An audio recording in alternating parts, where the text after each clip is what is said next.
Continuing on our tour of gardening in northeastern Oklahoma, we're here in Grove at the home of Jim and Madeline Osborne. They have a beautiful home here on Grand Lake. They have a wonderful collection of plants, and it's very well landscaped. The beds running along the driveway really sort of set off this narrow strip of turf, and it's really a beautiful place. Jim, welcome to our program.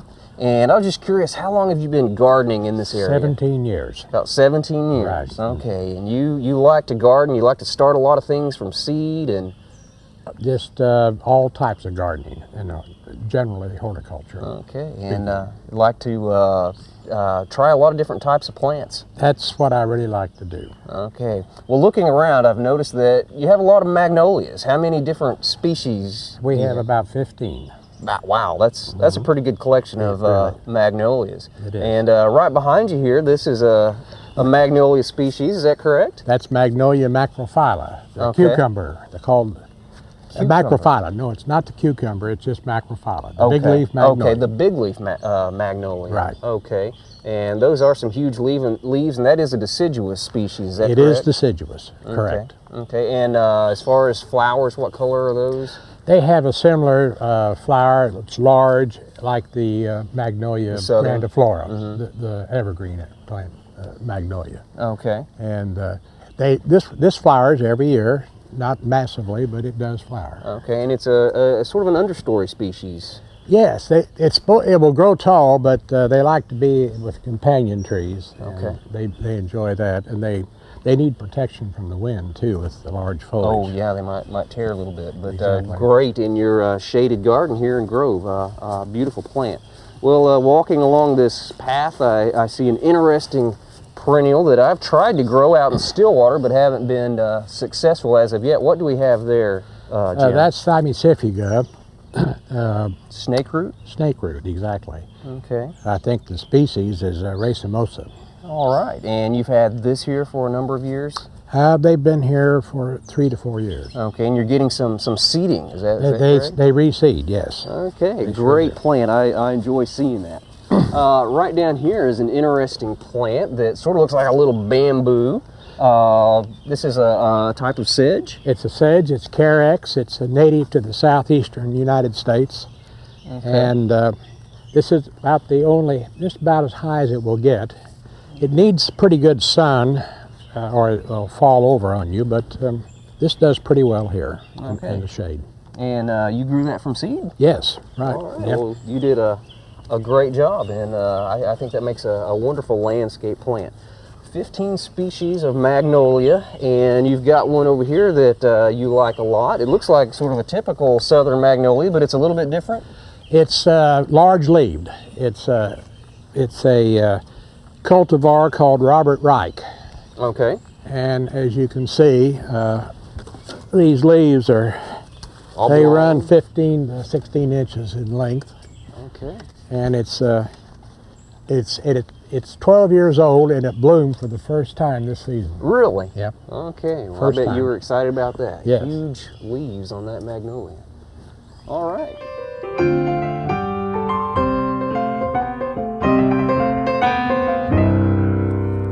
Most of the hydrangeas we have in our gardens are Asian species, but we have a native species, Hydrangea arborescens, over here in eastern Oklahoma, and I've got a patch of them behind me here. You can see the white flowers and attractive green foliage. We were at the garden of Susie Lawrence a while back, and she had some Annabelle hydrangeas. And the Annabelle hydrangea is actually Hydrangea arborescens. And it is a selection that was made from this very species. If you look at the flowers of our native Hydrangea arborescens here, you can see there are two types. We've got these white sort of lacy flowers out here on the end, and then we've got all these small flowers in the center.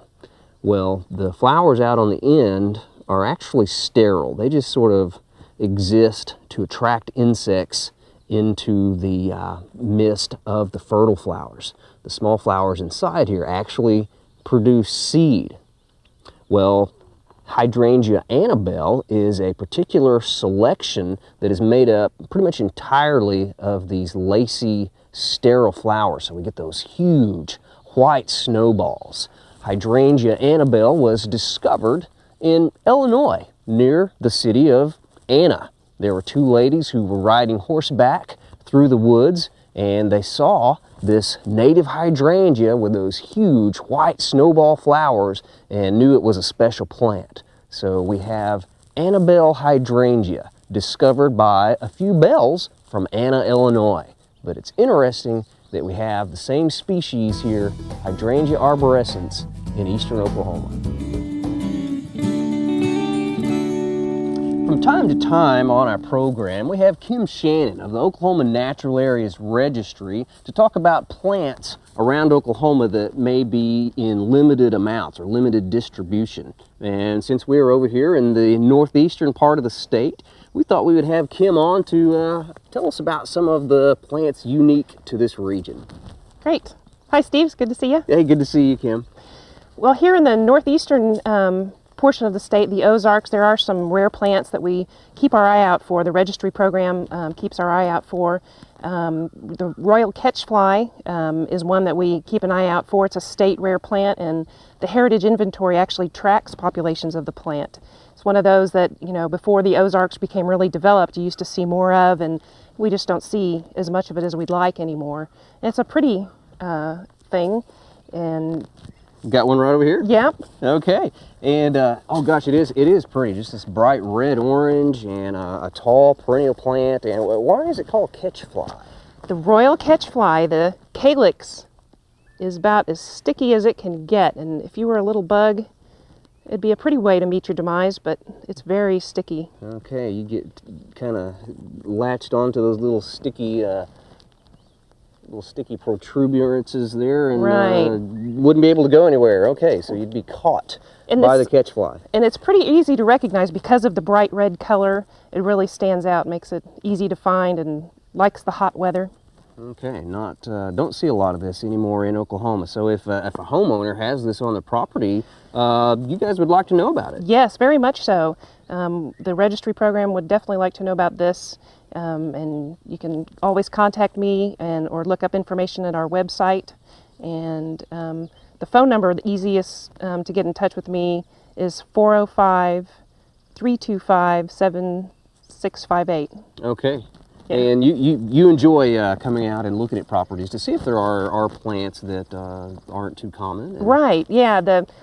One of my favorite things to do is, hear from a new landowner, someone that I haven't been in contact with before, and be able to spend, part of a day with them and walk around and see what we can find. And I find that most of the time, if a landowner thinks they have something rare, most of the time they do. It's usually worth the time and effort to look around. Okay. Well, over here in this northeastern part of Oklahoma, we also have some unique plants like the chestnut. We have a chestnut over here. Right. We have the Ozark Chinquapin. Used to be fairly plentiful throughout the Ozarks here, and most of them right now that are left are just little stump sprouts, little root sprouts that you find usually in a circle, and you can tell where the original tree used to be. And there are some of them that are old enough now that you can actually get fruits from them, but they are few and far between, and something that the Heritage Inventory is actually currently always out looking for. Okay, the American chestnut's almost wiped out by a chestnut blight disease.